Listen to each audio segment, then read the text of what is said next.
Так, мы немножко забыли пояснить кое-что.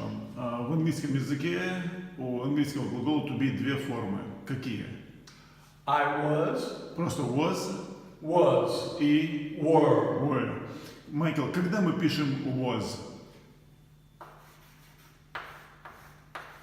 I was. Ага, еще когда мы пишем was? Где еще мы пишем was? He was. Ага,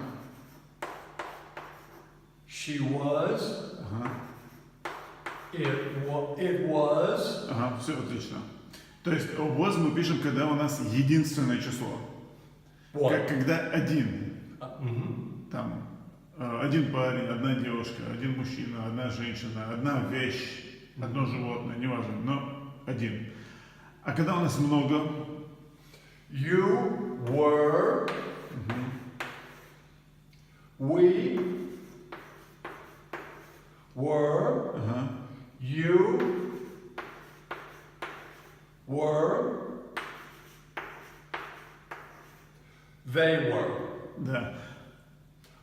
I was, you were, he was, she was, it was, we were, you were, they were. Ага.